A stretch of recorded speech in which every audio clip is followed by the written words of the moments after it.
네, 안녕하세요. 머니맨 김수경입니다. 오늘은 추위에 겨울에 들어가는 입동입니다. 근데 추위 대신 또 미세먼지가 찾아왔네요. 지금 겨울 비까지 추적추적 내리면서 날씨는 좀 구준데요. 그래도 월동 준비 이제부터 슬슬 좀 해보셔야 되지 않을까 싶습니다. 뭐 방한푸드, 방한복도 좋지만 든든한 투자 수익을 챙겨가는 게 가장 따뜻한 또 겨울나기가 되지 않을까 싶은데요. 오늘도 부자 되는 꿀팁 많이 챙겨가세요. 최혜준 이사와 함께하는 자산관리편 지금 바로 출발하겠습니다.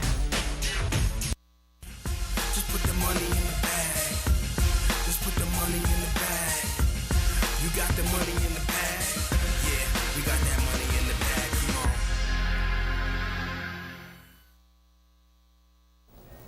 네, 자산관리편 오늘도 1시간 꾸며드리도록 하겠습니다. 전화 게시판 저희 항상 열려있는 거 알고 계시죠? 소통하면서 함께 꾸며가는 머니맨 또 많은 참여 부탁드리겠습니다. 궁금한 점 있으시면 저희한테 전화 주세요. 네, 서울 전화 325-8200번으로 전화 주시면 친절한 상담 도와드리고 있고요. 게시글이나 쪽지글 또 SNS를 통해서 남겨주시면 저희가 24시간도 체크하고 있으니까요. 많은 참여 부탁드리도록 하겠습니다. 오늘 함께 하실 머니우먼은 인터블록의 최효진 이사입니다. 이사님 안녕하세요. 안녕하세요. 네, 반갑습니다. 입동 네. 같진 않은 날씨인데 그쵸. 어느새 또 저희가 겨울을 네. 맞이하는 시즌에 왔습니다. 네. 지난주랑 지난주까지는 네. 패딩 입고 다니다가 다시 가을 옷을 입기 시작했어요. 네. 아, 추워졌다가 살짝 좀 풀렸는데 지금 날씨가. 그쵸, 네. 네. 이사님은 월동 준비하면 가장 먼저 뭐 준비하세요? 일단 월동 준비하면 네. 홍삼? 홍삼. 네, 되게 건강식품 같은 거 더 챙겨 먹는 것 같고요. 네. 일단은 그리고 이제 뭐 방한복 같은 거, 패딩, 롱패딩. 요즘에 롱패딩, 네. 분홍색 롱패딩 유행이잖아요. 네. 올해. 핑크한 핑크 거요? 준비해야 돼요, 롱패딩. 진짜요? 네. 핑크색 구매하셨나요? 못했죠, 저는. 아, 네. 해야 됩니다. 네. 네. 준비하도록 아, 하겠습니다. 네, 알겠습니다. 아마 요즘에 날씨도 날씨긴 합니다만은 투자 수익을 만들어내기가 뭐 이런저런 상품을 통해서 네. 쉽지가 않으실 것 같아요. 이사님께서도 여러 번 저희한테 이렇게 어려운 혹한기에, 네, 투자 수익 혹한기에 피해 나갈 수 있는 뭐 틈새 전략들을 이 시간에 많이 좀 팁을 주고 있는데요. 오늘의 주제는 가지고 오신 게 믿는 도끼에 발등 찍히기 전에 조심하자 이거라면서요.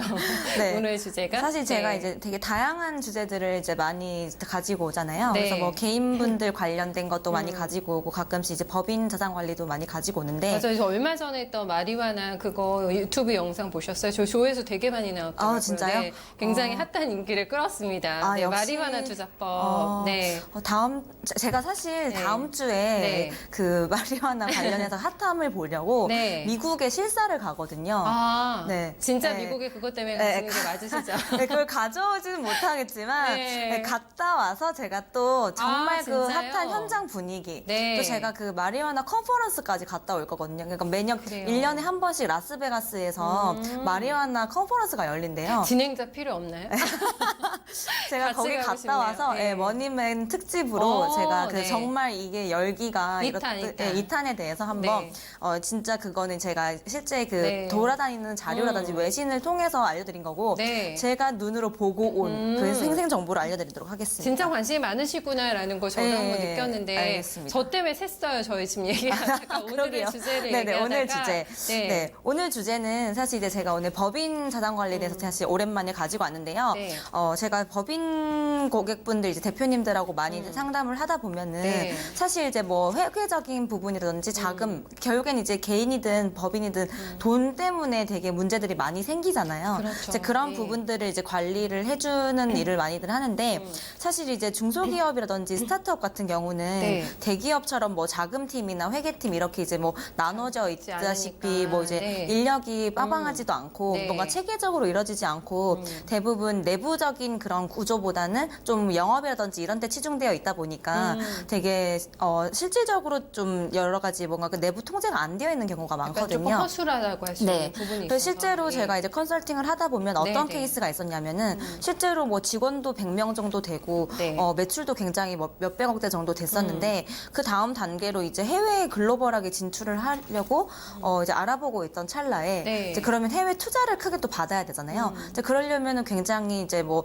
매출이나 이런 건 잘 나오고 있고 네. 뭐 마케팅 이런 것도 너무 좋은데 그 투자를 받기 위해서는 이제 꼭 보는 게 개인들도 마찬가지지만 네. 기관이나 이제 외부에서는 재무제표나 이런 재무제표를 회계를 읽어야죠. 보는데 그쵸. 그러다가 네. 이제 그 횡령이나 아, 배임 네. 쪽 문제라든지 그런 분식회계 이런 걸 알게 된 거예요. 근데 네, 이제 네. 그게 일부러 한 게 아니라 이제 그 임직원들에서 이제 일부러 그렇게 하다가 네. 그 직원들을 정리하면서 정상화 시키는 데까지 1년 이상의 시간이 걸렸고 아이고, 또 네. 그 골든 타임을 놓친 거죠. 그 해외 투자를 받아서 이제 다른 동종업계에 있는 회사는 네. 정말 글로벌한 기업에 말도 안 되는 천문학적인 숫자로 엑시까지 했는데 그 회사 같은 경우는 이런 불미스러운 일 때문에 엮이면서 네, 그런 이제 골든 타임을 놓치게 되는 그러니까 내부 불상사가 단속이 잘안 있었거든요. 돼서. 네, 근데 네. 사실 이건 어쩔 수가 없는 게 아까 말씀드렸던 이제 중소기업이라든지 그 중견기업들이 약간 이제 한계라고 볼 수가 있거든요. 그쵸, 인력 이제, 때문에. 그렇기 네. 때문에 이런 부분에 대해서 체크를 많이 해드리는데요. 네. 조금이라도 사실 제가 이 부분을 오늘 가지고 온 주제에 대해서는 어떻게 좀 비교를 해드리냐면 네.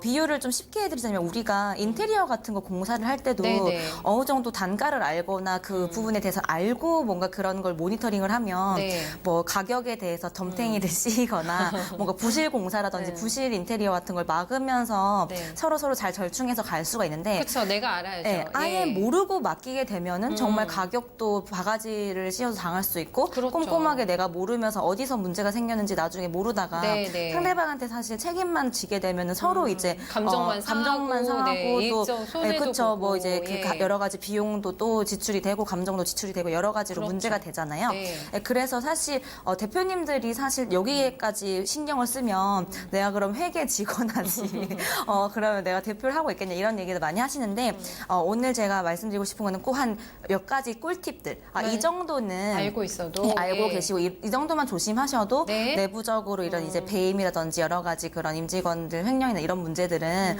조금 피해 가실 수 있으니까 조금 조심하자라는 의미에서 좀 주제를 준비를 해봤습니다. 네.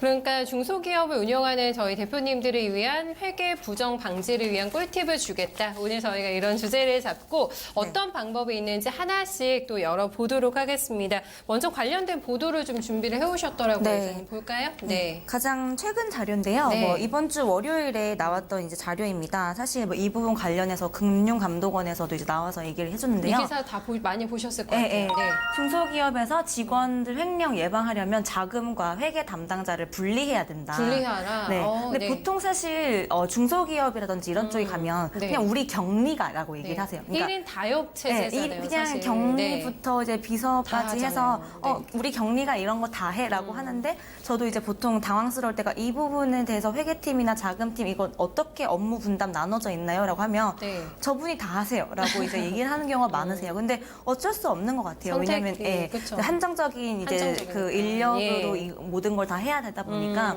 그래서 실제로 이제 이런 부분에 대해서도 어떻게 체크를 해야 되는지에 대해서 경각심을 불러일으키는 보도 자료가 나왔을 금감원에서 정도로 나왔네요. 실제로 네. 이제 이런 중소기업의 회계 부정 방지를 위해서 네. 언론에서도 많이 이제 관심을 가지고 있다라는 걸 좀 보여드리기 위해서 가지고 와봤고요. 네. 실제로 그럼 임직원 횡령, 회계 부정 방지를 위해서 이제 중소기업 경영진 분들이 놓치지 말아야 할 내부 통제상 체크 포인트를 제가 몇 가지로 이제 네. 예를 들어서 좀 준비를 해왔거든요. 네. 하나하나씩 앵커님이 읽어봐 네, 주시죠. 핵심 본론이 됩니다. 이제 네. 7가지 체크 포인트를 준비를 해봤습니다. 첫 네. 번째가 벌써 열렸는데 자금을 담당하는 사람과 회계를 담당하는 사람은 반드시 분리를 할 필요가 있다. 아까 그 기사 제목이기도 하죠. 예. 사실 어떻게 보면 이 부분이 가장 이제 중요한 포인트라서 기사에서도 이제 그 제일 헤드라인에서도 먼저. 나온 것 같은데요. 네.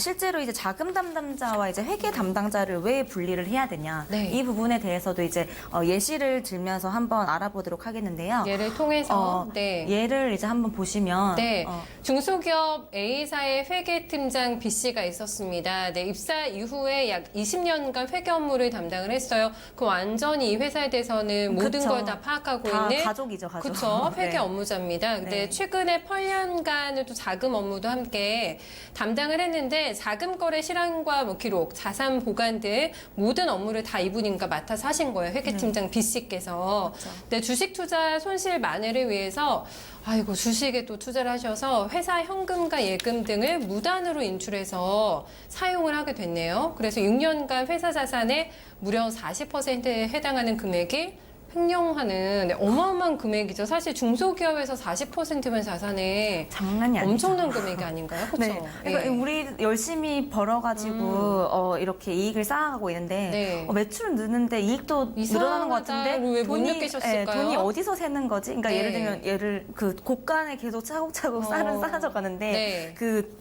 독에 이제 예를 들면 계속 쌀에 밑독이 이제 빠진 것처럼 네. 물이 안 쌓이는 그런 느낌인 그런 거죠. 형국이죠. 6년이나. 네. 네. 근데 실제로 이제 이런 부분에 대해서는 사실 이제 어떤 방법으로 했냐면 이제 말씀하신 것처럼 이제 네. 회사 현금이나 예금 등을 무단 인출해서 사용했던 이런 방법으로 했는데요. 일단 업무 분장 현황을 이제 네. 이 회사 같은 경우는 체크를 해봤을 때 네. 아까 이제 그 체크 포인트가 이제 자금 담당과 회계 담당을 나눠야 된다고 말씀드렸잖아요. 맞아요. 네. 근데 그게 아니라 이 부분 관련해서는 이제 인건비 절감을 위해서 그냥 이거를 이제 자금, 회계, 인사, 총무를 그냥 한 분. 근데 사실 인건비 절감도 절감이지만 네. 대부분의 뭐 지방부터 시작해서 작은 규모의 회사들은 네. 이 업무를 총괄해서 한 분이 다 하고 있는 경우가 거의 너무너무 대부분이. 많으세요. 네, 네. 그래서 사실 뭐 이런 팀을 2명 정도로 운영을 하면서 뭐 한 명이 예를 들면 자금이랑 회계를 담당을 하고 네. 한 명이 인사 및 총무를 담당을 하는 경우가 많아요. 그래서 이제 재무 담당 임원을 별도로 두지 않고 영업 담당 직원이 사실 재무 업무를 겸직하도록 하게 했거든요. 사실 이 부분이 가장 어떻게 보면은 네. 함정이었는데 문제네요. 영업을 하다 보면은 그쪽 이제 업체들과 네. 뭔가 딜을 할 수가 있잖아요. 네, 네. 이제 그러다 보니까 이제 재무 담당을 하게 되면서 본인이 이제 그런 부분에 대해서는 이제 횡령을 할 수 있게 된 그런 빌미가 이제 제공이 된 거죠. 예. 예. 그러면서 이제 자금 및 이제 회계 업무를 혼자 이제 이렇게 대응을 하다 보니까 네. 현금을 이제 횡령을 했지만 아까 나왔던 것처럼 20년간 네. 장기 근속을 했기 때문에 전적으로 이제 신뢰를 해서 아 뭐 다 맡기고 있으니 거의 가족 같은 그리고 분위기였겠어요. 20년 동안 맡기고 예. 있는데 문제가 안 생겼으니까 전혀 인지를 하지 못하고 신뢰도 있었습니다. 하고 있었을 예. 것이고. 그래서 사실 네. 이 부분 자체가 이제 내부 통제의 취약점이라고 볼 수가 네. 있는데요.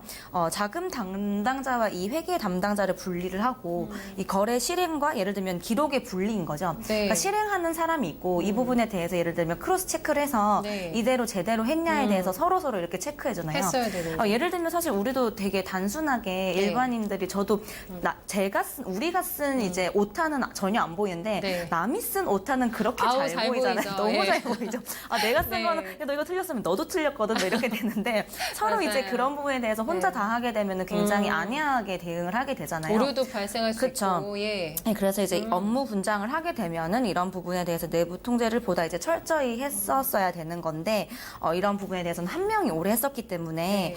그렇게 됐었고 지금 이제 전적으로 맡긴 게 문제가 됐고 이 경영자분은 이런 경우를 방지하기 위해서는 한 명에게 모든 일을 시키는 대신에 업무를 여러 명에게 적절히 배분할 필요가 있고 네. 사실 이제 사회학 방문으로 다들 이런 사례에 대해서 굉장히 많아요. 그래서 아까 제가 말씀드렸던 그 방송 처음에 말씀드렸던 사례도 네. 그 실제로 친오빠분이 이렇게 하신 거예요. 아. 배임이나 횡령을 이렇게 하시니 친오빠가 또 가족이. 정말 실제 가족이 그런 경우도 있고요. 아니면 정말 10년 이상 아니면 뭐 15년 이상 했기 때문에 전혀 그런 줄 몰랐다라고 얘기하시는 부분이 많은데 네. 사실 일어나고 나서 이렇게 얘기하면은 사실 뭐 대응을 할 수가 없잖아요. 네, 네. 그래서 조금 뭐 그런 부분에 저를 가족처럼 여기시는데 다 맡기시라 하시더라도 이런 부분은 정말 공과 사는 구분을 하셔야 되니까 네. 적절하게 이제 배분을 하셔서 네. 일을 진행을 하시는 게 네. 좀 중요한 것 같더라고요. 여기서 또 세상에 믿을 사람은 없다라는 명언을 다시 한번 되새기게 되는데 네. 전에 그 6년 동안이나 이렇게 부실하게 네. 횡령을 할 수 있었던 거는 약간 경영자가 너무 관리를 조금 부실하게 한 탓도 있지 않을까라는 생각도 들고 조금 들여다 보시지 하는 아쉬움도 조금 네. 있고 이러네요. 또 예. 최근에 또 제가 이제 이 부분 관련해서 리서치를 하면서 네. 보도 자료를 보니까 그 새마을 금고 내부에서 또 네. 그 실제로 여태까지 직원이 횡령한 금액이 네. 800억이 넘더라고요. 얼마 전에 기사 났잖아요. 네, 기사가 났잖아요. 네. 근데 사실 이제 그런 부분들 봤을 때는 어떻게 저걸 모를 수 있을까라고 하지만 그렇게 큰 그런 이제 집단들도 네. 사실 알게 모르게 하는 경우가 굉장히 많거든요. 그러니까 내부 통제가 심한 집단들도 그런 일들이 비일비재하게 생겨나는데 금융권에서도, 예. 이런 부분 관련해서는 사실 좋은 게 좋은 거라고 믿고 가지 뭐 약간 왜냐면 사실 요즘엔 노동법이나 이런 것도 워낙 그래서 맞아요. 함부로 그랬다가 뭐 고발하거나 또. 이런 경우도 많아서 네. 굉장히 대표님들이 힘들어하세요. 좀 그렇게 해서 얘기했다가 네. 뭐 어디 고발해버리겠다, 뭐 하겠다 하는 경우도 많으니까 좀 그런 부분 관련해서는 힘들진 모르겠어도 약간 설득을 하시면서 네. 분장을 하셔야 저런 네. 이제 불상사는 생기지 않는다는 점을 체크를 하시는 게 좋을 것 같아요. 가장 중요한 첫 번째 저희가 네. 체크 포인트를 이렇게 해서 살펴봤고 두 번째 또 어떤 주의사항이 있을지 함께 확인해 보시죠. 네, 두 번째 체크 포인트입니다. 두 번째는 현금과 통장 잔고는 사전에 예고 없이 그냥 불시에 점검을 하자. 네. 이거 뭐 음주 단속처럼 뭐 오늘 네. 뭐 가겠다 이게 아니라 통장 단속. 네. 네. 예를 들면 사실 제가 실제로 있었던 케이스인데요. 네. 월 말마다 뭐 잔고를 보고하라. 그러면은 그때만 맞춰서만 얘기하는 그런 또 꼼수를 부릴 수가 정해진 있잖아요. 타이밍에 네. 미리 준비를 하게 되죠. 왜냐하면 예. 우리가 25일마다 뭘 보고를 하는데 네. 아니면 뭐 말일마다나 10일마다라고 보고한다고 하면은 그날까지만 예를 들면은 그 임시 방편으로만 채워놓고 메꿔놓으면 또 이렇게 하는 경우도 많잖아요. 충분히 그럴 수 있죠. 네, 예. 근데 이제 그런 게 아니라 갑자기 10일날 한다고 했다가 잠시 이번 달은 한 5일쯤 오늘 바로 해볼까 약간 이렇게 해버리면은 네. 이런 걸 좀 이제 막을 수 있다는 그런 얘기가 되는 건데요. 이 부분도 좀 이제 예를 사례를 통해서 한번 보도록 하죠. 한번 네. 자세하게 보도록 하겠습니다. A사의 경영진은 몇 년간 현금 실사와 통장 잔고 확인을 전혀 하지 않았다. 그리고 외부 감사인의 현금 실사도 사전 협의 후에 연 1회 정도밖에 이루어지지가 않았던 회사인데 인력이 워낙에 부족하다 보니까 뭐 업무 분장이라든가 순환보직 등이 이루어지지가 않았네요. 네, 좀 정체되어 있는 상황에서 현금에 대한 관리와 통제 자체가 전혀 없었다. 네, 이런 뭐 분명히 우리 회사 얘기 같기도 하다 이렇게 느끼시면서 아마 듣는 분들 많으실 것 같아요. 네. 네. 사실 저는 이제 이 순환 보직에 대해서는 저도 네. 이제 은행에 오래 있었잖아요. 근데 정말 저 부분 관련해서는 저게 중요한 게 네. 그 클라이언트와 이제 담당자의 유착 관계를 막기 위해서라도 한 업체당 담당을 뭐 오래 못하게 한다든지 아니면은 네. 어떤 지점에서 되게 좀 정든 담당자가 있었는데 갑자기 그 담당자가 다른 지점으로 옮긴다든지 이런 네, 경우들이 네. 있잖아요. 그쵸. 근데 그런 경우들이 저런 순환 보직 때문에 그렇거든요. 그러니까 거기와의 유착 관계라든지 네, 내부 네. 이제 컴플라이언스상의 문제 때문에 일부러 그렇게 이제 순환을 시켜주는 경우가 많은데 네. 사실 그런 것들은 이제 대기업에서 매뉴얼화 되어 있는 거고 이런 중소기업이나 이제 작은 기업에서는 좀 네, 이제 네. 하기가 어렵기 때문에 예, 이런 부분이 좀 없어졌다라고 하는 거고 네. 실제로 이제 예를 들면 이 A사 같은 경우도 이제 여러 가지 이제 은행에서 많은 이제 보통 예금 계좌를 개설해서 사용을 하고 있었는데 네.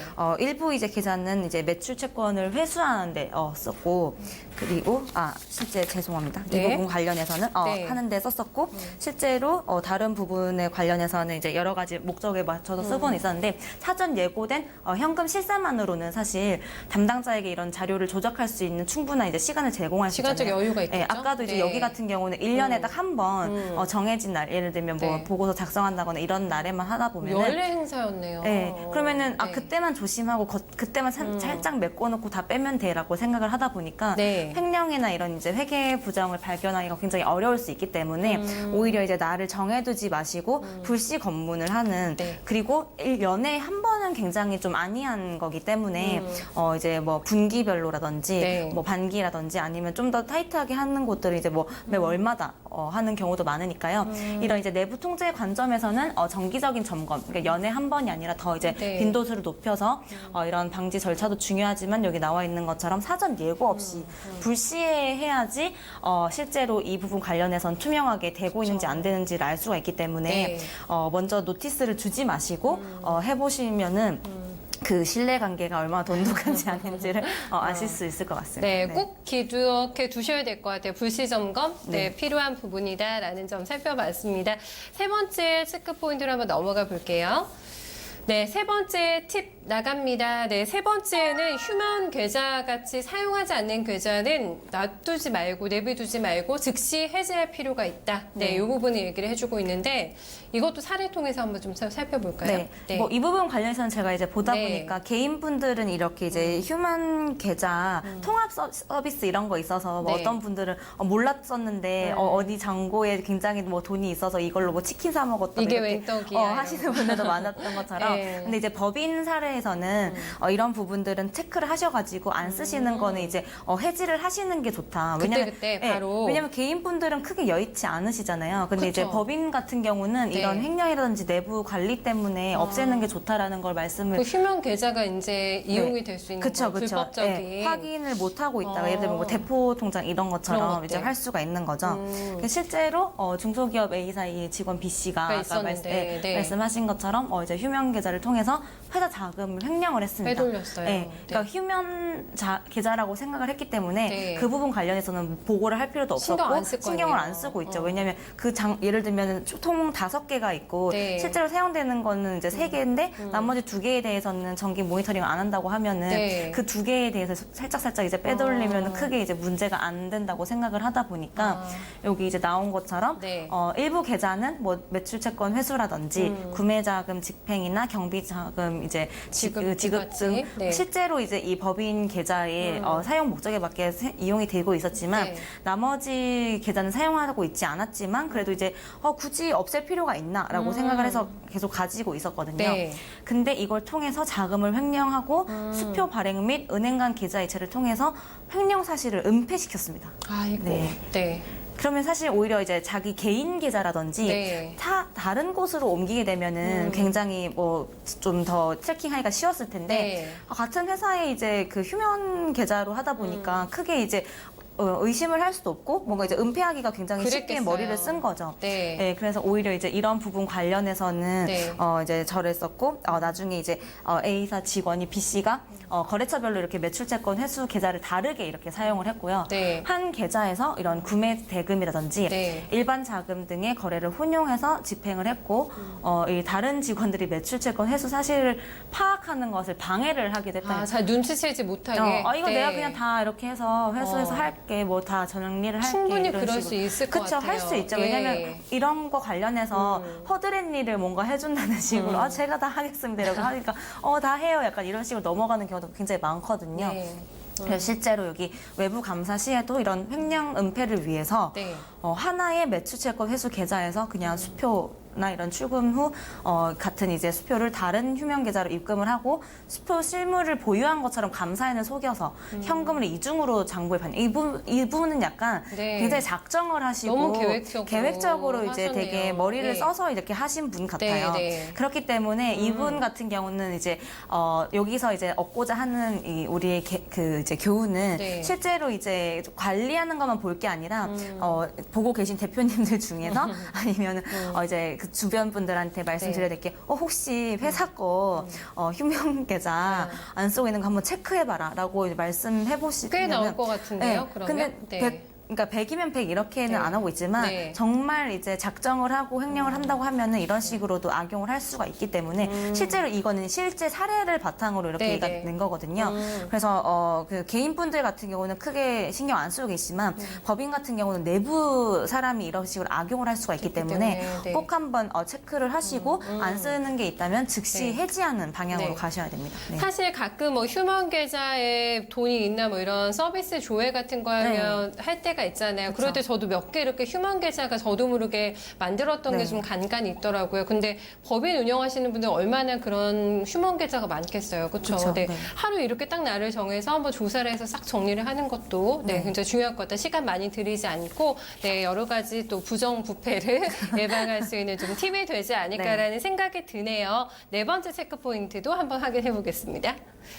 네 번째 팁 나갑니다. 현금을 출금할 때는 관리자의 승인 절차를 갖출 수 있도록 준비를 해두자. 그렇죠? 이 네. 부분 승인 절차가 반드시 필요하죠. 사실 현금이 네. 출금이 되는 건데, 그렇죠?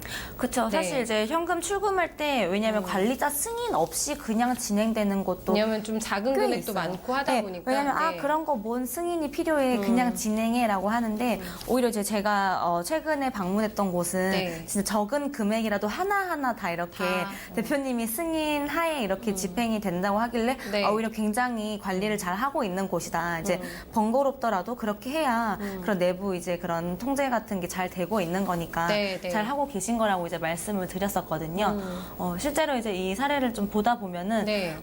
그 현금 출금 실무 현황은 이렇게 계좌 이체 또는 은행에서 창구 출금 시에 네. 아무런 통제나 승인 장치 없이 그냥 담당자가 자유롭게 그냥 계좌 이체 또는 하거나 창구 그냥 출금까지도. 예를 들면 그냥 가서 네. 하고 와. 뭐 예를 들면 진짜 경리한테 가서 이렇게 해서 여기로 이체하고 와. 뭐 이렇게 하는데 네, 네. 진짜 마음만 또 잘못 먹으면 내 1,000만 원 통장으로 보낼 계좌 거, 이체할 수도 그렇죠. 있고. 잠깐 네. 조금 빼고 여기 저기 넣었다가 이렇게 할 수도 있는 그렇죠. 거잖아요. 예. 네. 왜냐하면 거래처에 1,000만 원만 보내면 되는데 1,200만 원을 이제 빼서 현금으로 빼서 네. 뭐 1,000만 원 보내고 보내고 200은 자기 거에 넣는다든지 네, 약간 그죠. 그렇게 예. 할 수도 있는 거니까 그래서 이런 내부 통제 취약점으로는 이렇게 네. 직원에 의한 이런 회계 부정 발생 기업이 대부분 이런 현금 출금에 의해서 네. 직원에게 이제 많은 권한을 위임을 하는 거죠. 그래서 제가 그래요. 이제 이 부분 관련해서는 어릴 때 네. 그 우리가 이제 부모님한테 네. 용돈으로 이렇게 가끔씩 아주 그럴 가까운 때 신뢰를 들어주시네요. 예. 그렇죠. 저도 그런 적이 많아서 예. 떡볶이 사 먹겠다고 하고 이제 그런 식으로 하는 경우가 많잖아요. 그래서 현금으로 이렇게 하다 보면은 사실 네. 뭐 어릴 때 뭐 가족 관계에서 뭐 이제 그 용돈으로 그렇게 할 수는 있다고 쳐도 부분, 일적인 부분에서는 네. 근데 또 이게 통제를 사람이라는 게 또 풀어주다 보면은 네. 욕심이라는 게 또 생기고 또 이제 다른 마음을 먹게 되는 게 또 또 인간의 한 번 또 관상, 그렇게 하게 네. 되면 또 이게 허술을 하면 또 그쵸? 사람이 두 번, 세 번 할 모르네? 수 있는 이걸 왜 것이니까요. 모르지라고 생각을 네. 하게 되면 굉장히 또 이제 그게 반복이 되고 이제 네. 걷잡을 수 없게 되다 보기 때문에 그런 부분 관련해서는 계속적으로 저렇게 지켜보고 대응을 하시는 게 좋을 것 같고요. 근데 정말 그래요. 좀 작은 거래들도 되게 많고 하는데 네. 그런 업무를 시켰어요. 만약에 지시를 내렸는데 네. 그거를 일일이 다 체크를 할 수가 없으니까 조금 편하게 뭐 문자 같은 거나 휴대폰으로 그때그때 다 발송이 되도록 네. 그렇게 되면 참 좋을 것 같다는 생각이 들죠. 네. 또. 실제로 그래서 요즘에는 네. 이렇게 이제 회사 계좌에서 일정 금액 이상을 이렇게 현금으로 출금하거나 계좌 이체를 하는 경우에는 네.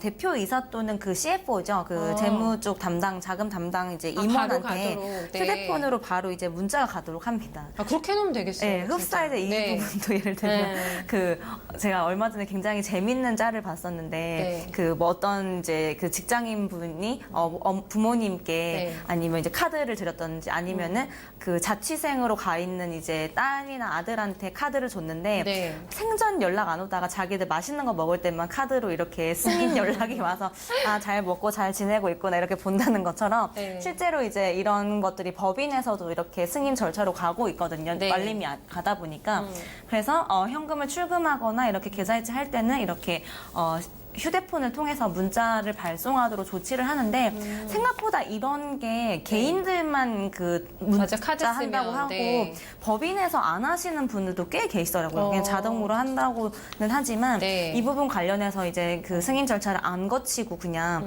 왜냐면 이런 게 있다라는 걸 얘기를 안 하고 네. 그 지방에 있는 작은 이런 이제 중소기업 이런 데서는 네. 은폐를 하고 승인 절차를 그냥 없이 이렇게 하는 경우도 아직도 있다고는 하더라고요. 그래서 그런 부분들도 이런 게 있다. 요즘 워낙 디지털 시대다 보니까 네.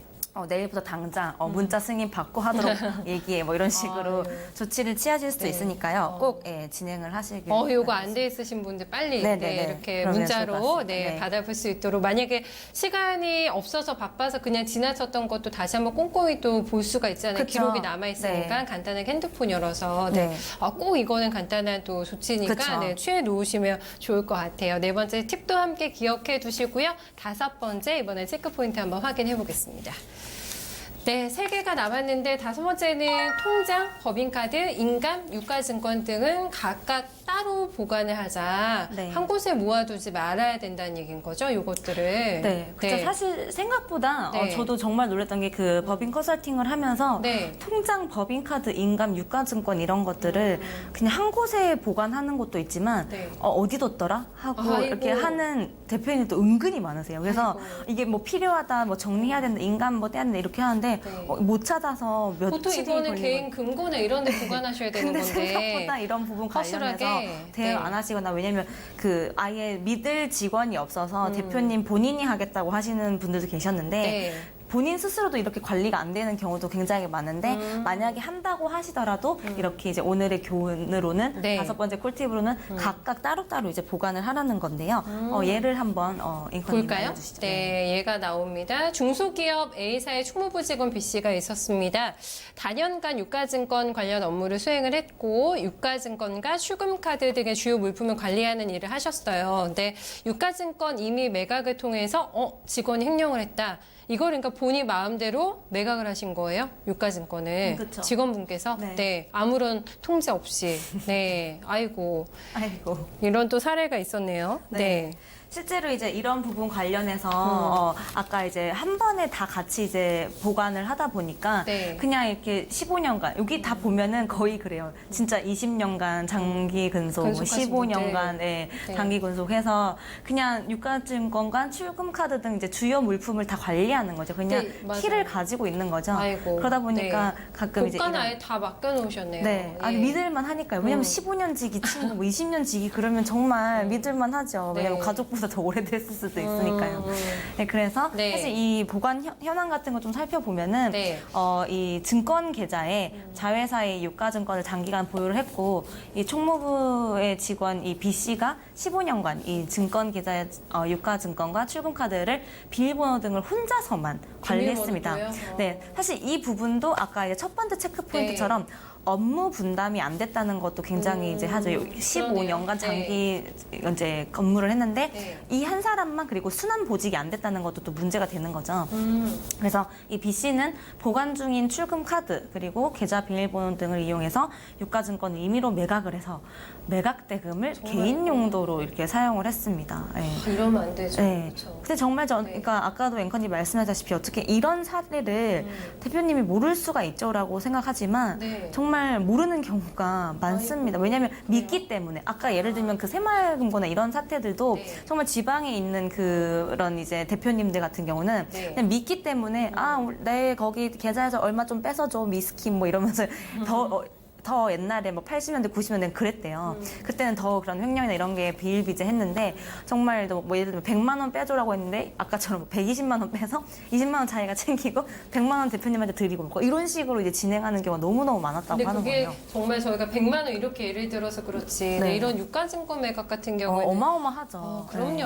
얼마나 금액이 큽니까? 또, 근데 그렇죠? 설마 네. 이거를 매각을 했을까라고 상상도 못했던 거죠. 매각까지. 네. 네. 이제 그런 부분 관련해서 이제 이런 것들을 관리를 했고 이 네. 취약점을 좀 살펴보면 아까 말씀드렸던 것처럼 혼자서 15년 동안 장기적으로 이제 했다는 걸로 분담이 안 됐다는 거랑 그리고 이제 적절한 통제 활동을 실시를 하지 않아서 이 유가증권이 이미 매각이 되는 동안에 직원 횡령이 가능하게 했다는 것 자체가 굉장히 허술하게 대응을 했다는 거거든요. 네. 그래서 이런 부분 관련해서는 아까 이제 중요한 그런 부분에 대해서는 네. 예를 들면 뭐 업무 분담은 하지만 중요한 것들은 대표자가 가지고 있는다든지 네. 해야 되는데 너무 믿은 나머지 15년 근속한 나머지 그냥 다 맡겨놨으니까 이것도 뭐 대리로 그런 업무를 수행해야 될 때가 네. 아마 많았기 때문에 네, 그런 또 부분 열쇠를 관련해서는 줬겠죠. 예. 아니면은 하더라도 이제 다 각각 다른 담당자가 하게 해서 네. 왜냐면 이런 거 할 때도 한 사람이 다 하게 되면 치밀하게 다 계획을 할 수가 있는데 네. 그 통과를 해야 되고 얻어야 되는 사람이 많으면은 이상하게 생각하고 의심을 하면서 네. 그 본인의 계획이 무산될 수가 있잖아요. 중간에 누구 한 명이라도 의심을 품게 그렇죠. 되면 그러면 그 사람하고 같이 공범이 되는 거니까요. 그쵸. 그래서 이런 이제 유가증권이라든지 법인카드나 뭐 인감, 통장 이런 계좌 비밀번호 같이 중요한 것들은 네. 꼭 이제 한 사람뿐만 아니라 각각 다른 담당자들한테 관리나 이제 보관을 하시게 하셔야지 네. 이런 불상사가 발생하지 않는다는 네. 점도 꼭 이제 기억을 하셨으면 좋겠습니다. 저는 이 사례를 보다 보니까 어떤 금전적인 물리적인 손실도 물론 중요하지만 얼마나 그 정신적인 또 네. 충격을 많이 받으실까라는 정말 생각이 들어요. 아니겠죠. 네. 네. 이렇게나 신뢰하고 믿었던 네. 내 직원이 이런 일을 저지르니까 그 상실감은 어마어마할 것 같아요. 사실 네. 아까도 말씀드렸지만 뭐 실제로 그러니까 우리가 뭐 남이야 이러면서 정말 뭐 10년, 뭐 20년, 뭐 이렇게 뭐 25년 이렇게 오래된 그런 남이지만 정말 가족 같은 그쵸. 분들의 사례도 있었는데요. 네. 제가 아까 말씀드렸던 정말 큰 충격은 가족이 정말 그러는 경우도 많아요. 그러니까요. 가족이라서 아닐 줄 알았는데 네. 정말 나 말고는 믿을 사람이 없다 이렇게 하면서 그 정신적인 충격 때문에 되게 더 대표님이랑 거기 이제 계신 분들이 힘들어하셨거든요. 아까 말씀하신 대로 왜냐면 돈이야 뭐 없어진 돈이야 다시 벌면 되지. 그렇잖아요. 라고 할 수도 네. 있는 건데 네. 왜 뭐 인생사 뭐 돈이라는 게 있다가도 없고 없다가도 있는 거다라고 쿨하게 보통 이제 대표님들 그렇게 생각하시는데 사람은 그게 아니잖아요. 네, 사람을 되게 잃었다라는 것 때문에 굉장한 이제 그 뭐랄까 충격을 자괴감과 받겠죠. 충격, 뭐 네. 회의감을 느끼 하시는 분들이 많아서 예, 그런 부분 관련해서는 네. 힘들지만 내부 통제를 하면서 가야지 더 오래 갈 수 있다. 예, 그렇게 생각이 듭니다. 네, 알겠습니다. 공과사를 그러니까 계속 또 구분을 해가면서 신뢰를 다지는 데는 이런 장치가 또 마련이 돼 있으면 훨씬 더 돈독한 신뢰 관계를 또 유지를 할 수 있지 않을까라는 생각을 해보게 됩니다. 두 개의 체크 포인트 아직 남아 있는데요. 6번째 같이 확인해 보시죠. 네, 같은 업무를 너무 오래 하지 않도록 업무를 자주자주 좀 교체를 해주자. 이거는 네. 저희가 앞서서도 계속 여러 번 좀 언급했던 부분이기 때문에 네. 한번 또 사례를 통해서 보도록 할까요? 네. 네. 이 부분 관련해서 한번 읽어주세요. 네. 중소기업 A사의 회계 업무를 담당하는 B씨라는 직원이 있었습니다. 역시 이분은 오랫동안 회계 업무를 담당했고 최근 8년간은 자금 업무를 담당을 했다. 앞서 봤던 사례하고 되게 유사한 거예요. 네. 그렇죠? 근데 오랜 기간 같은 업무를 혼자 좀 수행을 하면서 회사 내부 통제라든가 취약점 다 파악을 한 거예요. 네, 이분이 그분이신 것 같은데 앞서 보셨던 봤던 그분이신 것 같아요. 그분인가요? 네, 아, 네, 회계 업무 그쵸. 20년 하다가 자금 네. 업무 8년 하신 분. 네, 맞아요. 네, 네, 그러네요. 맞습니다. 이분에 그러니까 그만큼 이제 중요하기 때문에 이제 나눈 건데요. 결국엔 사실 오늘의 포인트는 크게 이제 두 가지인 것 같아요. 그러니까 네. 한 사람한테 그게 결국에는 우리가 자금 관리나 자산 관리 할 때도 몰빵하지 마라. 분산 투자하라고 하는 것처럼 아, 그런 비슷한 사람 관리도 개념이네요. 분산 투자처럼 이제 분산해서 이렇게 맡겨야 된다는 점, 업무를 이제 나눠야 된다는 점이랑 네. 그리고 너무 오랫동안 장기적으로 이렇게 가다 보면은 그 사람이 이렇게 내부 통제나 취약점을 파악을 해서 오히려 역으로 네. 이렇게 악용을 할 수가 있기 때문에 이 부분 관련해서는 이제 해야 된다라고 이제 하는 점인데요. 보통 이런 회계나 이런 자금 담당 같은 경우에는 네. 보직을 많이 특히나 안 바꾸는 쪽 중에 하나죠. 그렇죠? 왜냐하면 네. 사실 저도 이제 같이 미팅을 많이 하다 보면은 네. 굉장히 이제 사실 중요한 부분이잖아요. 그쵸. 그러니까 네. 돈에 대해서 되게 회사에서 민감한 부분과 굉장히 중요한 부분을 맡고 있기 때문에 네. 한 번 신뢰가 쌓이면은 그걸로 그냥 계속 쭉 가는 경우가 많아요. 그리고 회사의 그런 기밀이나 이런 작은 부분을 노출을 시키고 그쵸. 싶어 하지 않잖아요. 왜냐면 또 다른 직원한테. 많은 사람들한테 노출시켜봐도 좋을 게 없다라고. 없으니. 근데 이게 역발상인 거죠. 근데 오히려 진짜 사람이 처음에는 네. 그렇게 나를 신임해주고 신뢰해주는구나라고 해서 처음에는 그럴 수 있는데 이게 시간이 지나고 나다 보면 다 대부분 처음에 그런 좋은 관계로 시작을 했다가 나중에 다 이런 식으로 네. 사람이 변하게 되는 경우가 네. 많더라고요. 그래서 제가 이제 결국에 말씀드리고 싶은 거는 지금이라도 오래 근속하고 계신 분들 뭐 기분 나쁘실 수 있지만 이런 체크 포인트들을 이제 보면서 한번 점검을 해보시면서 왜냐면 해보시고 너무 이제 잘 되고 있으면 정말 더 좋아서 더 보너스를 주신다든지 체크를 해주시고 아니면 그 기회에 좀 위기감을 느끼시고 약간 이제 분담을 하신다든지 이런 보직을 바꾸시는 네. 그런 걸 얘기를 하시고 제가 사실 아까 말씀드렸던 것처럼 사실 제가 직원의 입장일 때는 정말 저는 싫었어요. 왜냐면은 제가 좀 정드는 뭐 클라이언트가 있거나 고객이 있는데 한 1년 뭐 2년 이렇게 담당을 하다 보면은 네. 그 다음에 제가 이제 이 고객이랑 이제 좀 케미가 맞고 합이 맞게 됐는데 다른 직원한테 그 공이 가는 듯한 그런 느낌이 드는 거예요. 업무가 있죠. 바뀌게 그런 게 되니까. 있죠. 네. 그래서 왜냐면 정말 중요한 딜이 제가 2년 동안 그 농사를 지어놔서 이제 클로징이 되는데 그때 다른 직원으로 바뀌게 돼서 정말 억울했었거든요. 있었거든요. 근데 오히려 이런 사례들로 제가 이제 법인 컨설팅을 하게 되는 입장에서 보니까 네. 꼭 필요하더라고요. 그래서 직원의 업무를 바꿔야 되는 이유는 네. 그런 부분 때문에 꼭 필요한 부분이고 한 명이 이렇게 특정 업무를 너무 오랜 기간 동안 하다 보면은 네.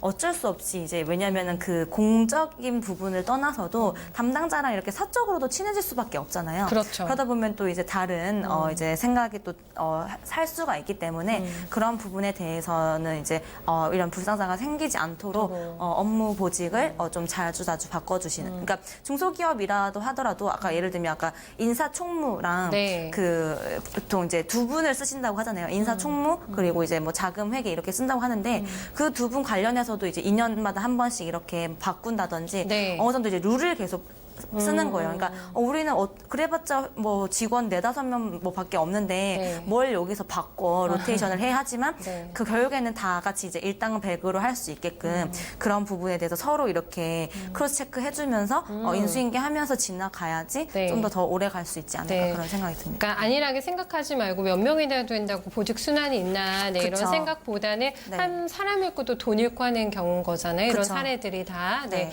이것도 꼭 한번 좀 마음에 담아 두셔야 되는 부분이 아닐까라는 생각이 듭니다. 이제 마지막 저희 체크 포인트 남아 있는데요. 7번째 같이 확인해 보시죠. 네, 마지막 체크 포인트는 외부 감사를 통해서 회사의 재무 상태를 점검하는 기회를 한번 삼아보자. 외부 감사 이게 중요하잖아요, 그렇죠? 네. 공식적으로 받는 거죠, 외부의 감사를. 네. 사실 근데 이제 외감이 그 중소기업 중에서도 일부러 이제 외감 회피하는 컨설팅이 있어요. 예를 들면 외부 감사 대상이 되게 되면은 네. 실제로 이제 거기 관련해서 뭐 제출해야 되거나 뭐 맞춰야 되는 여러 가지 뭐 공시나 이런 것들이 많기 때문에 네. 웬만하면 외부 감사를 이제 아우, 조금 귀찮아 일부러라도 생각하시고. 미루려고 하는 네. 그런 중소기업들도 꽤 많으시거든요. 있죠. 근데 이런 부분을 이제 내부의 재무 상태를 점검하는 기회로 삼으시려고라도 네. 이런 외부 감사를 해보시는 게 좋다라는 게 이제 마지막 체크 포인트입니다. 네. 네. 사실 이런 거 같은 경우는 굉장히 뭐 중요해서 간과해서는 안 되는 부분인데 뭐 말씀해 주신 대로 여러 가지 뭐 사례가 있겠습니다만 조금 회피하고 싶은 심정도 또 저희는 이해가 그쵸. 가잖아요. 네네. 하지만 반드시 받을 필요가 있다라는 네. 부분을 좀 강조를 해 주시네요. 네. 이것도 예시가 있나요? 네, 이것도 네. 예시를 한번 보시죠. 볼까요? 네. A사는 주식회사의 외부 감사에 대한 법률에 따른 외부 감사 대상으로 15년간 비회계법인과 감사 개혁을 체결했습니다. 네, 이 회계법인은 직원이 횡령한 이 기간 동안에 매년 회계 감사를 실시를 했지만 절차를 소홀히 해서 횡령 사실을 체크 못했네요. 네. 네, 받았는데도 불구하고 했는데도 그쵸. 불구하고. 네. 네. 실제로 이제 이 회계 감사를 실시를 했는데도 또? 절차를 소홀히 해서 이제 횡령 사실을 발견하지 못했다. 네. 근데 회계 법인을 쓰면은 무조건 이런 횡령이나 배임 관련해서는 체크를 할 것 같잖아요. 네. 근데 그게 아니라는 거에 대해서도 되게 많은 분들이 충격을 받으실 수 그러네, 있을 것 못 같아요. 찾아냈네요. 네. 왜냐면은 그 보통 우리가 이제 네. 그 감사 보고서 같은 거 보면 앞에 그 의견을 보거든요. 그래서 네. 이거는 뭐 적당하다 볼 수 있다, 아니면 한정 의견을 준다든지 뭐 이런 것들을 보는데 네. 회계 법인 자체도 직원이 횡령한 기간 동안 이렇게 감사를 실시를 해도 이 절차 자체에 대해서 잘 꼼꼼하게 몰라서 모르는 경우가 많습니다. 이제 그렇기 때문에 이런 부분 관련해서는 외부 감사인도 사실 15년간 이렇게 이제 감사를 수행을 하면서 형식적인 감사 절차만 수행을 했기 때문에 실제로 이제 외부 감사를 쓴다고 해서 무조건 우리 회사는 횡령이나 배임으로부터 안전해라고 할 수는 없다라는 거죠. 그것도 아니다. 근데 네. 이제 하다 보면은 이런 그 여태까지 받지 않았던 부분 관련해서는 아무래도 이제 외부 감사를 받게 되면은 좀 긴장을 하게 되겠죠. 그렇죠. 긴장을 하면서 그 효과는 확실히 있겠어요. 예. 이제 조금이라도 예를 들면 외부 감사인이 요청한 자료에 의해서 횡령한 직원이 조작해서 만든 허위 자료를 예를 들면 제출을 하게 됩니다. 예를 들면 이런 부분 관련해서 미피한데요라고 하면은 네. 그 횡령한 직원이 그냥 따로 이제 조작을 해서 만든 거예요. 그 공무서 위조 조작을 하는 할수 거죠. 있죠. 그렇게 해서 제출해서 이거 있네요라고 해서 그냥 끝내버리고 마는 네. 그런 상황이 나타날 수도 있지만 그런 것들을 이제 미연에 방지할 수 있기 때문에 외부 감사인에 의한 이런 이제 절차뿐만 아니라 경련진들도 같이 꼼꼼하게 봐야지 실제로 이런 부분 관련해서는 놓치지 않고 잘 볼 수 있다. 네. 아까 말씀드린 것처럼 뭐 새마을금고라든지 대기업들 있잖아요. 네. 뭐 상장사들이나 이런 곳들도 횡령 얘기가 나오는 이유가 네. 이런 것들 때문이거든요. 거기 다 외감 대상인데도 네. 봤는데 어떻게 그렇게 할 수가 있지? 이런 큰 곳에서 간도 정말 크다라고 할 수 있는데 오히려 이런 절차들이 있다고 해서 오히려 더 안일하게 등잔 밑이 어둡다고 생각하는 경우가 많아서 네. 더 많은 것 같아요. 중소기업도 중소기업이지만 오히려 큰 기업에서도 이런 일이 나올 수가 처지는 있는 이제 것들이 발생하니까. 오히려 설마 이런 데서 나올 수 있겠어라고 네. 생각하는 경우가 많기 때문에 관심을 가지고 대응을 하셔야 됩니다. 네, 알겠습니다. 네. 감사 겸 뭐 이런 거절당한 사례들이 또 나오게 되면은 그 해당 기업들도 주식시장에서 굉장히 충격이 있잖아요. 그쵸, 네. 그래서 이런 것들을 너무 또 외부 감사만 믿지 말자라는 네. 교훈을 저희가 7번째 체크 포인트를 통해서 확인해 봤습니다만 꼭 받아야죠, 그래도. 그쵸. 결론은 외부 감사는 꼭 필요하다라는 점까지 해서 살펴봤습니다.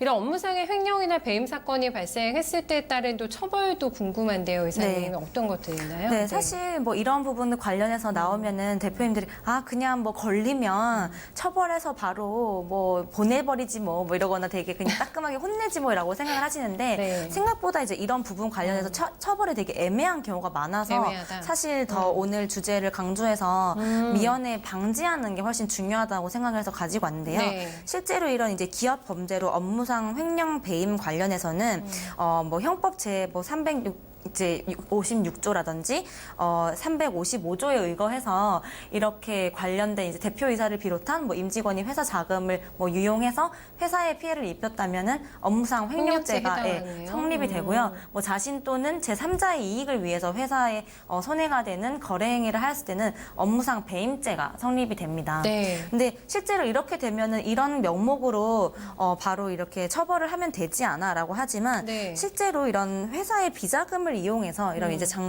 장치 자금을 기부한 케이스에서 예를 들면 불법 영득 의사가 인정이 되게 되면은 네. 실제로 업무 상령죄가 되지만 그렇지 않다고 하면은 죄가 되지 않는다고 판단을 하기 때문에 그래요? 예를 들면 아까 말씀드린 것처럼 작정을 하고 네. 직원이 이렇게 하게 되면은 법을 처벌을 받는 와중에 네. 실제로 그 죄가 성립되지 않고 흐지부지 되는 경우도 굉장히 많다고 하더라고요. 그래요? 그렇기 때문에 실제로 네. 어떠한 범죄보다도 이제 그 어렵다고 이제 말씀드릴 수가 있는데 되게 이런 죄질 자체는 굉장히 커 보이지만 네.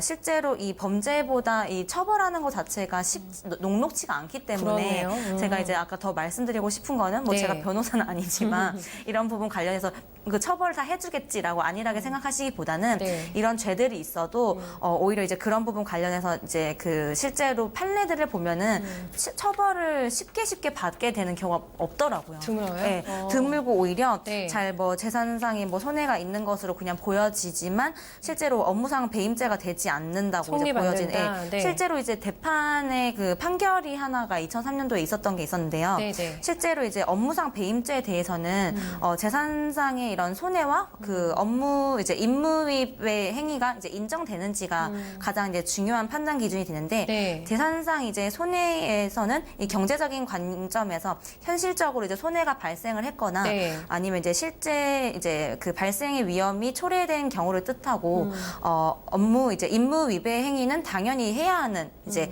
행위를 하지 않거나 네. 반대로 당연히 하지 말아야 하는 행위를 이제 함으로써 신임 관계를 저버리는 일체의 행위를 뜻하거든요. 네. 실제로 이렇게 업무 이제 상배임 사건에서는 네. 이런 이제 임무 위배 행위와 재산상 손해에 대해서 판단하기가 매우 어려워가지고 판단이 실제로 어렵군요. 이제 네. 대표 쪽이나 경영진 쪽에서 직원 네. 상대로 이렇게 걸었지만 이 판단이 어려워가지고 판결이 잘 안 나는 경우가 굉장히 많다고 하더라고요. 뭐 시간만 계속 끌고 결론은 안 나고. 그래서 실제로 예. 뭐 이제 뭐 무효로 되고 뭐 적법한 뭐 대표 행위로 이제 볼 수가 없다라고 해가지고 판결이 흐지부지 되거나 그래서 네.